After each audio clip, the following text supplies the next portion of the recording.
Hello दोस्तों, स्वागत है आप सभी का आपके अपने यूट्यूब चैनल एजुकेटेड भारत में। दोस्तों, आज इस वीडियो में हम मॉडर्न हिस्ट्री का मोस्ट इम्पॉर्टेंट टॉपिक देखेंगे, जो है कांग्रेस का सूरत विघटन एवं आंदोलन। देखिए, यहाँ से बहुत सारे क्वेश्चन एग्जाम में बनते हैं, तो इसलिए जितने भी क्वेश्चन बार बार पूछे गए हैं उन्हीं सबका कलेक्शन आज के वीडियो में आप लोगों के लिए लेकर आई हूँ। अगर वीडियो पसंद आएगा दोस्तों तो लाइक एंड शेयर करना प्लीज़ बिल्कुल भी मत भूलिएगा। मोस्ट इंपॉर्टेंट टॉपिक है ये आपके अपकमिंग एग्जाम्स के लिए, तो प्लीज़ वीडियो को एंड तक ज़रूर देखते रहिए। अगर अभी तक चैनल को सब्सक्राइब नहीं किया है तो प्लीज़ चैनल को सब्सक्राइब करके बेल आइकन ज़रूर प्रेस कर लीजिए। चलिए स्टार्ट करते हैं। फर्स्ट क्वेश्चन देखिए, वर्ष 1907 में सूरत में भारतीय राष्ट्रीय कांग्रेस के विभाजन का मुख्य कारण क्या था? तो देखिए, क्या था मुख्य कारण? तो करेक्ट ऑप्शन यहाँ पर बी हो जाएगा। अंग्रेजी सरकार के साथ नरमपंथियों की वार्ता करने की क्षमता के बारे में चरमपंथियों में विश्वास का अभाव था। ये मुख्य कारण था 1907 में सूरत में भारतीय राष्ट्रीय कांग्रेस के विभाजन का। देखिए, वर्ष 1907 में सूरत में भारतीय राष्ट्रीय कांग्रेस के विभाजन का मुख्य कारण अंग्रेजी सरकार के साथ नरमपंथियों की वार्ता करने की क्षमता के बारे में चरमपंथियों में विश्वास का अभाव था, इसीलिए ये विभाजन हुआ था।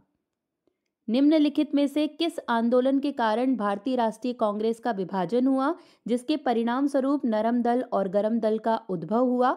तो देखिए, किस आंदोलन के कारण? तो यहाँ पर करेक्ट ऑप्शन ए हो जाएगा। स्वदेशी आंदोलन के कारण भारतीय राष्ट्रीय कांग्रेस का विभाजन हुआ था। देखिए, गरम दल नेता अरविंद घोष, लोकमान्य बाल गंगाधर तिलक, बिपिन चंद्र पाल तथा लाला लाजपत राय स्वदेशी आंदोलन को पूरे देश में लागू करना चाहते थे, जबकि नरमपंथी सिर्फ इसे बंगाल तक सीमित रखना चाहते थे। मतभेद बढ़ते गए तथा 1907 में कांग्रेस के सूरत अधिवेशन में कांग्रेस नरम दल और गरम दल में विभाजित हो गई। भारतीय कांग्रेस कहां पर उदारवादियों एवं उग्रवादियों दो भागों में विभाजित हो गई? तो देखिए, कहां पर हुई थी ये? तो करेक्ट ऑप्शन ए हो जाएगा। सूरत अधिवेशन 1907 में भारतीय कांग्रेस उदारवादियों एवं उग्रवादियों में विभाजित हो गई थी। देखिए, सन 1907 में भारतीय राष्ट्रीय कांग्रेस का अधिवेशन सूरत में हुआ था, जिसमें कांग्रेस गरम दल और नरम दल नामक दो दलों में बंट गई थी। इसी को सूरत विभाजन कहते हैं। अभिनव भारत नामक अंग्रेज विरोधी संगठन की स्थापना की थी। तो देखिए, किसके द्वारा की गई थी अभिनव भारत की स्थापना? तो यहाँ पर करेक्ट ऑप्शन बी हो जाएगा, वी.डी. सावरकर के द्वारा अभिनव भारत की स्थापना की गई थी। देखिए, अभिनव भारत समिति या यंग इंडिया सोसाइटी 1904 में विनायक दामोदर सावरकर और उनके भाई गणेश दामोदर सावरकर व नारायण दामोदर सावरकर द्वारा स्थापित एक गुप्त समाज था। जेल जिसमें विनायक दामोदर सावरकर, भाई परमानंद और आशुतोष लहड़ी ने अपना बंदी जीवन व्यतीत किया, वह थी। तो देखिए, कौन सी जेल थी ये? तो यहाँ पर करेक्ट ऑप्शन डी हो जाएगा, सेल्यूलर जेल में इन्होंने अपना बंदी जीवन व्यतीत किया था। देखिए, जेल जिसमें विनायक दामोदर सावरकर, भाई परमानंद, आशुतोष लहड़ी ने अपना बंदी जीवन व्यतीत किया, वह सेल्यूलर जेल थी। यह जेल अंडमान निकोबार द्वीप की राजधानी पोर्ट ब्लेयर में बनी हुई है। ये अंग्रेजों द्वारा भारतीय स्वतंत्रता संग्राम के सेनानियों को कैद करने के लिए बनाई गई थी। निम्नलिखित में से किसने प्रसिद्ध चटगांव शस्त्रागार धावे को आयोजित किया था? तो देखिए, किसने किया था ये? तो यहाँ पर करेक्ट ऑप्शन बी हो जाएगा, सूर्यसेन के द्वारा ये आयोजित किया गया था। देखिए, चटगांव शस्त्रागार छापे का नेतृत्व मास्टर दास सूर्यसेन ने किया था।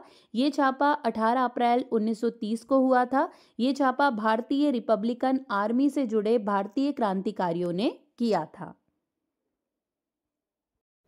इनमें से वह कौन प्रथम भारतीय था जिसको पत्रकार के रूप में अपने कर्तव्य निर्वहन के लिए जेल भेजा गया था? तो देखिए, किसे भेजा गया था? तो यहाँ पर ऑप्शन ए करेक्ट हो जाएगा, सुरेंद्रनाथ बैनर्जी को पत्रकार के रूप में अपने कर्तव्य निर्वहन के लिए जेल भेजा गया था।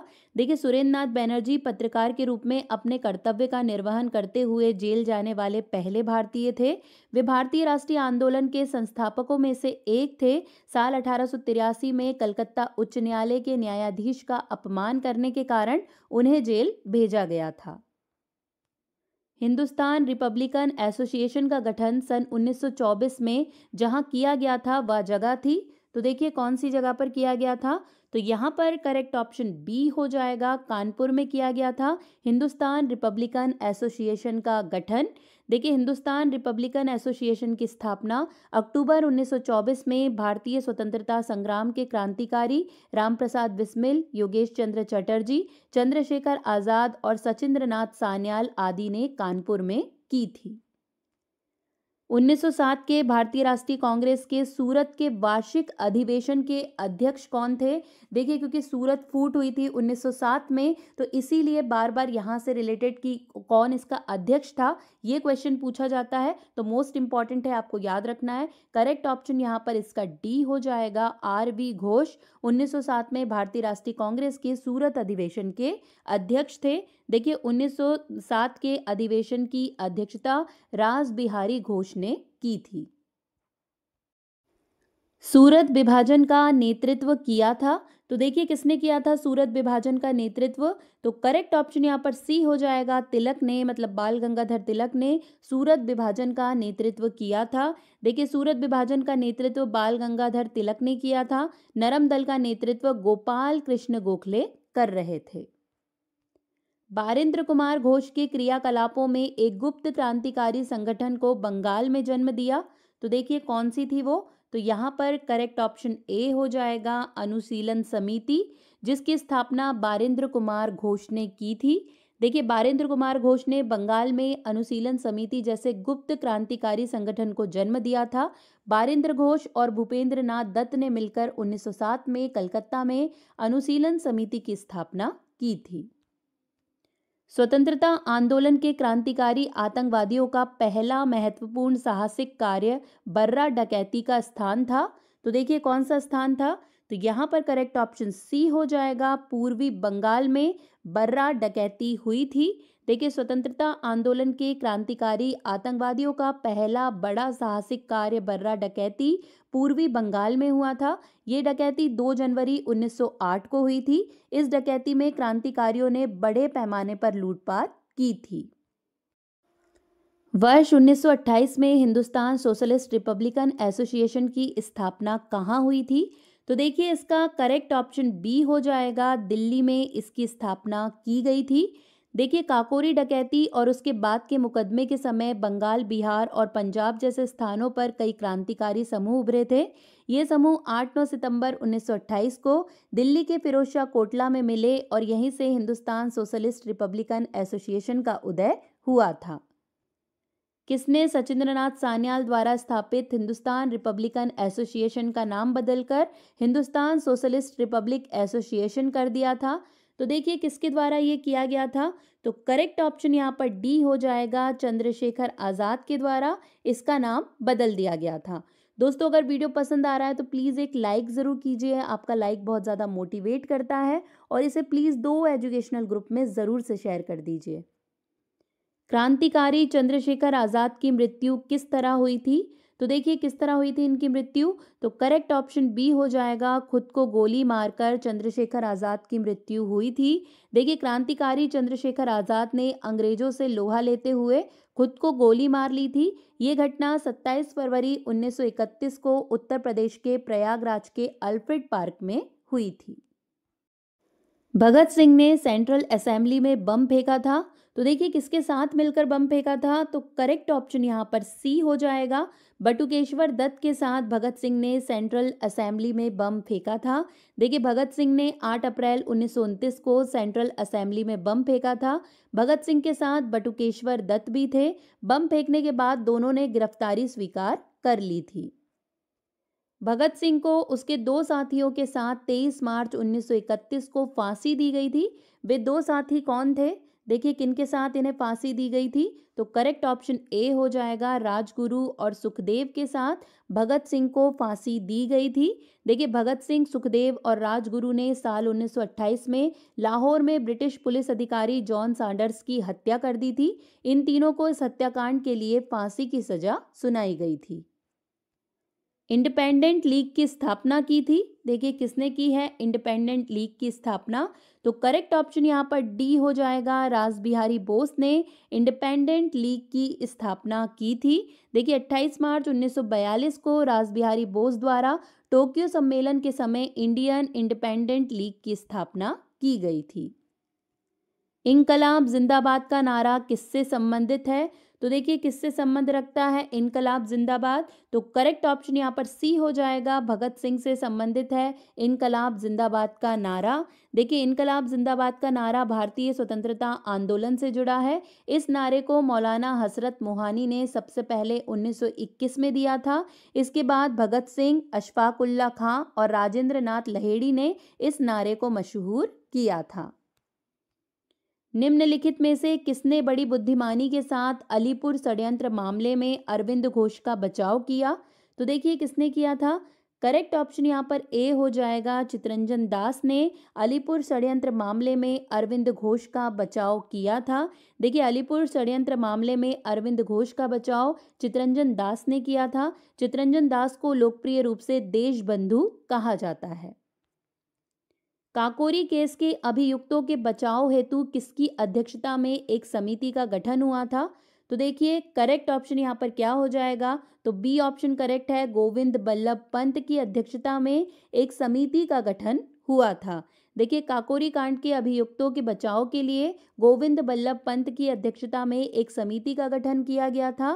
कांग्रेस पार्टी ने गोविंद बल्लभ पंत को रामप्रसाद बिस्मिल, अशफाकुल्ला खां और काकोरी मामले में शामिल अन्य क्रांतिकारियों का प्रतिनिधित्व करने के लिए नियुक्त किया था।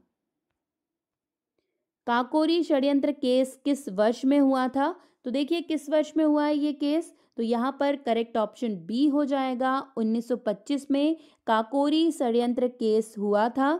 देखिए काकोरी षड्यंत्र केस 9 अगस्त 1925 को हुआ था। यह एक रेलगाड़ी डकैती थी। ये घटना उत्तर प्रदेश के लखनऊ जिले के काकोरी गांव में हुई थी। इस घटना में पंडित रामप्रसाद बिस्मिल, अशफाक उल्लाह खां, रोशन सिंह और राजेंद्र नाथ लहेड़ी जैसे क्रांतिकारियों ने भाग लिया था। निम्नलिखित में से कौन काकोरी कांड मुकदमे में सरकारी वकील था? तो देखिए इनमें से कौन था, तो यहाँ पर करेक्ट ऑप्शन बी हो जाएगा, जगत नारायण मुल्ला। ये काकोरी कांड मुकदमे में सरकारी वकील थे। काकोरी कांड के मुकदमे में पंडित जगत नारायण मुल्ला सरकारी वकील थे। वे उर्दू के शायर भी थे। काकोरी कांड का मुकदमा लखनऊ में चला था। काकोरी कांड के दौरान भारत के वायसराय लॉर्ड रीडिंग थे। निम्नलिखित में से काकोरी षड्यंत्र कांड का वह एकमात्र कौन क्रांतिकारी था जो पुलिस गिरफ्तारी से बच गया था? तो देखिए कौन था वो, तो यहाँ पर करेक्ट ऑप्शन ए हो जाएगा, चंद्रशेखर आजाद, जो पुलिस गिरफ्तारी से बच गए थे। देखिए काकोरी षड्यंत्र कांड में शामिल चंद्रशेखर आजाद पुलिस गिरफ्तारी से बच निकले थे। काकोरी षड्यंत्र कांड का प्रमुख व्यक्ति कौन था? तो देखिए इनमें से कौन था प्रमुख व्यक्ति, तो करेक्ट ऑप्शन यहाँ पर इसका डी हो जाएगा, रामप्रसाद बिस्मिल। ये काकोरी कांड के प्रमुख व्यक्ति थे। देखिए काकोरी कांड षड्यंत्र के प्रमुख व्यक्ति पंडित रामप्रसाद बिस्मिल थे। बिस्मिल के नेतृत्व में ही इस घटना को अंजाम दिया गया था। इस घटना को काकोरी ट्रेन एक्शन के नाम से भी जाना जाता है। भारतीय राष्ट्रवाद का जनक किसे माना जाता है? तो देखिए करेक्ट ऑप्शन यहाँ पर बी हो जाएगा, बाल गंगाधर तिलक को भारतीय राष्ट्रवाद का जनक माना जाता है। बाल गंगाधर तिलक को भारतीय राष्ट्रवाद का जनक माना जाता है। वे एक भारतीय स्वतंत्रता सेनानी, शिक्षक, पत्रकार और समाज सुधारक थे। उन्हें लोकमान्य तिलक के नाम से भी जाना जाता है। 1908 में बाल गंगाधर तिलक को जेल हुई। तो देखिए कितने वर्षों की जेल हुई थी, तो करेक्ट ऑप्शन यहाँ पर बी हो जाएगा, 6 वर्षों की जेल हुई थी। देखिए 1908 में बाल गंगाधर तिलक को जेल हुई थी। अंग्रेजों ने उन्हें राजद्रोह के आरोप में गिरफ्तार किया था और बर्मा के मांडले जेल में 6 साल तक की सजा सुनाई थी। तिलक के बारे में एक सही कथन बताएं। तो देखिए कौन सा कथन सही है बाल गंगाधर तिलक के बारे में, तो यहाँ पर करेक्ट ऑप्शन सी हो जाएगा, वे कांग्रेस के सभापति बनने में असफल रहे। ये बाल गंगाधर तिलक के बारे में सही कथन है। बाल गंगाधर तिलक ने किस तरह लोगों में राष्ट्रीय भावना भरने का कार्य किया? तो देखिए किस तरह किया था, तो डी ऑप्शन करेक्ट हो जाएगा, उपरोक्त सभी। उन्होंने ब्रिटिश सरकार की भारतीयों के विरुद्ध की गई जातियों को अपने पत्र केसरी में प्रकाशित किया। भगवान गणेश के सम्मान में उत्सवों को आयोजित कर तथा शिवाजी संप्रदाय की पुनर्स्थापना करके खिलाफत आंदोलन का समर्थन करके बाल गंगाधर तिलक ने लोगों में राष्ट्रीय भावनाओं को भरने का कार्य किया था। तो यहाँ पर डी ऑप्शन एकदम करेक्ट है। किसने रूढ़िवादी हिंदू भावना का लाभ उठाने के उद्देश्य से शिवाजी एवं गणेश उत्सवों को बढ़ाया? तो देखिए किसने किया था ये, तो बी करेक्ट हो जाएगा, बाल गंगाधर तिलक के द्वारा ये किया गया था। तिलक ने गणेश चतुर्थी को सार्वजनिक उत्सव बनाने का काम किया। उन्होंने गणेश चतुर्थी को ब्रिटिश विरोधी आंदोलन का प्रतीक बनाया। उन्होंने शिवाजी उत्सव की शुरुआत रायगढ़ किले से की थी। तिलक ने 1894 में गणेश उत्सव और शिवाजी उत्सव की शुरुआत की थी। अपनी फांसी से पूर्व निम्नलिखित क्रांतिकारियों में से एक ने पीने हेतु दिए गए दूध को अस्वीकार कर दिया और कहा, अब मैं केवल अपनी माँ का दूध लूंगा। ये किस क्रांतिकारी ने कहा था? तो देखिए यहाँ पर करेक्ट ऑप्शन सी हो जाएगा, रामप्रसाद बिस्मिल के द्वारा ये कहा गया था। देखिए रामप्रसाद बिस्मिल ने 1918 की मैनपुरी साजिश और 1925 की काकोरी साजिश में भाग लिया था। फांसी की पूर्व संध्या पर उन्होंने दूध पीने से इनकार कर दिया और कहा, अब मैं केवल अपनी माँ का दूध लूंगा। तो ये स्टेटमेंट रामप्रसाद बिस्मिल के द्वारा दिया गया था। निम्नलिखित में से किस युग्म को इंग्लैंड में अंग्रेज अधिकारियों की हत्या के आरोप में फांसी की सजा मिली थी? तो देखिए किसे मिली थी, तो यहाँ पर करेक्ट ऑप्शन सी हो जाएगा, मदनलाल ढींगरा तथा उधम सिंह को अंग्रेज अधिकारियों की हत्या के आरोप में फांसी की सजा सुनाई गई थी। देखिए इंग्लैंड में अंग्रेज अधिकारियों की हत्या के आरोप में मदनलाल ढींगरा तथा उधम सिंह को फांसी की सजा मिली थी। मदनलाल ढींगरा ने 1 जुलाई 1909 को लंदन में भारतीय राष्ट्रीय संघ की बैठक में भारत राज्य सचिव के सलाहकार करजन वाइली तथा कोवास लोलक्का को गोलियों से भून दिया था, तो इसलिए इन्हें मिली थी। और उधम सिंह ने किसे मारा था जिसके लिए उन्हें फांसी की सजा मिली थी, या आप मुझे कमेंट करके जल्दी से बता दीजिए। भारतीय स्वतंत्रता के लिए फांसी पाने वाले प्रथम रिकॉर्डेड मुस्लिम का नाम बताएं। तो देखिए क्या था, तो यहाँ पर करेक्ट ऑप्शन सी हो जाएगा, अशफाक उल्ला खां। ये भारतीय स्वतंत्रता के लिए फांसी पाने वाले पहले रिकॉर्डेड मुस्लिम थे। देखिए हिंदू मुस्लिम एकता के प्रबल पक्षधर अशफाक उल्ला समय समय पर इस दिशा में रचनात्मक कार्य भी करते रहते थे। उनकी हार्दिक इच्छा थी कि क्रांतिकारी गतिविधियों में हिंदू मुस्लिम नवयुवक सक्रिय एवं साझा भूमिका निभाएं। पंजाब केसरी की उपाधि किसको दी गई थी? तो देखिए करेक्ट ऑप्शन यहाँ पर सी हो जाएगा, लाला लाजपत राय को पंजाब केसरी की उपाधि दी गई थी। लाला लाजपत राय को पंजाब केसरी की उपाधि दी गई थी। वे एक भारतीय स्वतंत्रता सेनानी, लेखक और राजनीतिज्ञ थे। अंग्रेजों के खिलाफ उनके उग्र विरोध और आज़ादी की लड़ाई में उनके योगदान के लिए उन्हें ये उपाधि दी गई थी। भारतीय मुसलमान सामान्य रूप से उग्रवादी आंदोलन की ओर आकर्षित नहीं हुए, इसका कारण था? तो देखिए क्या कारण था इसका, तो करेक्ट ऑप्शन यहाँ पर डी हो जाएगा, उग्रवादियों की हिंदू अतीत का राग अलापने की नीति। इस कारण जो भारतीय मुसलमान थे वो उग्रवादी आंदोलन की ओर आकर्षित नहीं हुए थे। भारत के स्वतंत्रता आंदोलन के प्रारंभिक दौर में उग्रवादी विचारधारा को निम्नलिखित में से कौन सा एक निरूपित करता है? तो देखिए यहाँ पर करेक्ट ऑप्शन बी हो जाएगा, संवैधानिक साधनों एवं याचिकाओं के स्थान पर आक्रामक साधनों से स्वशासन प्राप्त करना। ये यहाँ पर एकदम करेक्ट हो जाएगा, ये प्रारंभिक दौर में उग्रवादी विचारधारा को निरूपित करता है। भारतीय राष्ट्रीय सेना का गठन कब और किसने किया? तो देखिए किसके द्वारा किया गया था, करेक्ट ऑप्शन यहाँ पर सी हो जाएगा, 1943 में सुभाष चंद्र बोस जी के द्वारा भारतीय राष्ट्रीय सेना का गठन किया गया था। देखिए भारतीय राष्ट्रीय सेना की स्थापना सितंबर 1942 में हुई थी। इसे कैप्टन मोहन सिंह ने जापान के भारतीय युद्धबंदियों के साथ सिंगापुर में गठित किया था। हालांकि बाद में इसका पतन हो गया। 1943 में सुभाष चंद्र बोस के आगमन के बाद INA फिर से सक्रिय हो गई थी। निम्नलिखित में से किस महिला क्रांतिकारी ने दीक्षांत समारोह में अपनी उपाधि ग्रहण करते समय अंग्रेज गवर्नर पर गोली चलाई थी? तो देखिए कौन थी वो, तो करेक्ट ऑप्शन यहाँ पर सी हो जाएगा, बीना दास ने गोली चलाई थी। देखिए बीना दास ने कलकत्ता विश्वविद्यालय के दीक्षांत समारोह में बंगाल के गवर्नर सर स्टैनली जैक्सन पर गोली चलाई थी। बीना दास एक महिला क्रांतिकारी थी और डायोकेसन महिला कॉलेज की छात्रा थी। दिसंबर 1931 में कोमिला की 2 स्कूली छात्राओं ने गोली मारकर जिला न्यायाधीश की हत्या कर दी थी। उनके नाम थे, तो देखिए क्या नाम थे उनके, तो करेक्ट ऑप्शन यहाँ पर बी हो जाएगा, शांति घोष और सुनीति चौधरी, जिन्होंने न्यायाधीश की हत्या कर दी थी। देखिए शांति और सुनीति त्रिपुरा के फेजुनिसा बालिका विद्यालय की छात्राएं थी। शांति और सुनीति ने मजिस्ट्रेट से मिलने की अनुमति मांगी थी। शांति और सुनीति ने मजिस्ट्रेट के कमरे में पहुंचकर गोली चलाई थी। अंग्रेजी सरकार ने शांति और सुनीति को आजीवन कारावास की सजा सुना दी थी और ये दोनों दुनिया की सबसे कम उम्र की क्रांतिकारी मानी जाती हैं। सूची 1 को सूची 2 से सुमेलित कीजिए। देखिए यहाँ पर सूचियाँ दी गई हैं, इन्हें सुमेलित करना है तो यहाँ पर करेक्ट ऑप्शन सी हो जाएगा। 3, 4, 2, 1 मतलब चटगांव शस्त्रागार हमला। देखिए इसके नेता कौन थे, तो सूर्यसेन थे, मतलब 3rd नंबर वाला सही हो जाएगा। इसके बाद काकोरी षड्यंत्र, तो यहाँ पर 4th वाला रामप्रसाद बिस्मिल। इसके बाद लाहौर षड्यंत्र, तो यहाँ पर 2nd वाला मतलब जतिन दास। और डी हो जाता है गदर पार्टी, तो इसकी स्थापना लाला हरदयाल के द्वारा की गई थी, मतलब यहाँ पर सी ऑप्शन एकदम करेक्ट है। निम्न में से किस एक को लाला लाजपत राय ने अपना राजनीतिक गुरु माना था? तो देखिए किसे माना था लाला लाजपत राय ने अपना राजनीतिक गुरु, तो करेक्ट ऑप्शन यहाँ पर डी हो जाएगा। मैजनी को लाला लाजपत राय ने अपना राजनीतिक गुरु माना था। देखिए लाला लाजपत राय ने मैजनी को अपना राजनीतिक गुरु माना था। मैजनी इतावली राष्ट्रवादी थे जो 1848 में इटली के तानाशाह बने थे।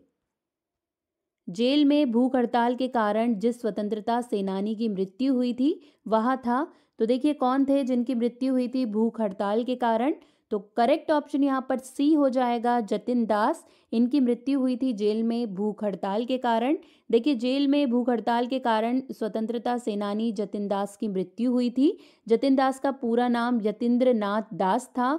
जतिन्द्र नाथ ने 63 दिनों तक भूख हड़ताल की थी और 13 सितंबर 1929 को उनका निधन हो गया था। निम्नलिखित पंक्तियों को किसने लिखा? सरफरोशी की तमन्ना अब हमारे दिल में है, देखना है जोर कितना बाजुए कातिल में है। तो देखिए ये जो पंक्तियां हैं ये किसके द्वारा लिखी गई? तो करेक्ट ऑप्शन यहाँ पर ए हो जाएगा, बिस्मिल यानी कि राम प्रसाद बिस्मिल के द्वारा ये पंक्तियां दी गई थी। देखिए सरफरोशी की तमन्ना अब हमारे दिल में है का नारा प्रसिद्ध भारतीय स्वतंत्रता सेनानी राम प्रसाद बिस्मिल ने दिया था। राजनीतिक सुधारों को लेकर विरोध करने वाले पहले भारतीय कौन थे? तो देखिए कौन थे वो पहले भारतीय, तो करेक्ट ऑप्शन डी हो जाएगा बाल गंगाधर तिलक। ये राजनीतिक सुधारों को लेकर विरोध करने वाले पहले भारतीय थे। देखिए राजनीतिक सुधारों को लेकर विरोध करने वाले पहले भारतीय बाल गंगाधर तिलक थे। तिलक ने कहा था कि भारतीयों को विदेशी शासन के साथ सहयोग नहीं करना चाहिए। मुजफ्फरपुर में किंग्स फोर्ट की हत्या का प्रयास कब किया गया? तो देखिए किस वर्ष किया गया था ये, तो करेक्ट ऑप्शन यहाँ पर ए हो जाएगा। 1908 में मुजफ्फरपुर में किंग्स फोर्ट की हत्या का प्रयास किया गया था। देखिए इस घटना में खुदीराम बोस और प्रफुल्ल चाकी ने मुजफ्फरपुर के जिला एवं सत्र न्यायाधीश डगलस किंग्स फोर्ट की गाड़ी पर बम फेंका था। इस घटना में 2 ब्रिटिश महिलाओं की मौत हो गई थी। खुदीराम बोस को गिरफ्तार करने के बाद प्रफुल्ल चाकी ने आत्महत्या कर ली थी। खुदीराम बोस को मुजफ्फरपुर जेल में फांसी दी गई थी। जनरल डायर की किसने गोली मारकर हत्या की?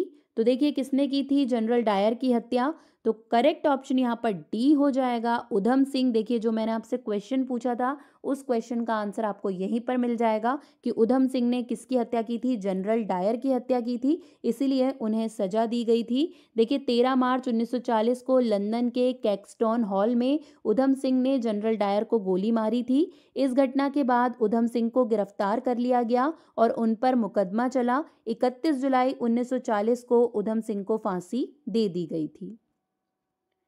1923 से 28 के काल में भारतीय राजनीति में क्रांतिकारी कार्यविधि की पुनरावृत्ति का कारण था। तो देखिए क्या कारण था इसका, तो यहाँ पर करेक्ट ऑप्शन बी हो जाएगा, गांधी द्वारा असहयोग आंदोलन का स्थगन।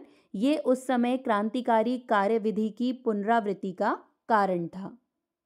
1923 से 28 के दौरान भारतीय राजनीति में क्रांतिकारी कार्यविधियों की पुनरावृत्ति का प्रमुख कारण गांधी जी द्वारा असहयोग आंदोलन का स्थगन था। असहयोग आंदोलन की इस असफलता ने युवकों को निराश कर दिया और उन्हें लगा कि अब हिंसा के द्वारा ही स्वतंत्रता प्राप्त की जा सकती है। देखिए सूची 1 को सूची 2 से सुमेलित करना है। यहाँ पर संघ दिए हुए हैं, यहाँ पर संस्थापक दिए हुए हैं। तो देखिए करेक्ट ऑप्शन इसका डी हो जाएगा 5, 1, 2, 4। मतलब जो रिवोल्ट ग्रुप है तो वो सूर्य सेन के द्वारा बनाया गया था। इसके बाद जो हिंदुस्तान रिपब्लिकन है ये राम प्रसाद बिस्मिल के द्वारा स्टार्ट किया गया था। इसके बाद हिंदुस्तान सोशलिस्ट रिपब्लिकन एसोसिएशन ये स्टार्ट किया गया था चंद्रशेखर आज़ाद के द्वारा। इसके बाद देखिए पंजाब नौजवान भारत सभा तो ये भगत सिंह के द्वारा स्टार्ट की गई थी। तो यहाँ पर 5, 1, 2, 4 एकदम करेक्ट हो जाएगा। भारतीय क्रांति की जननी किसे कहा गया है? देखिए मोस्ट इंपॉर्टेंट क्वेश्चन है, बहुत बार पूछा जाता है।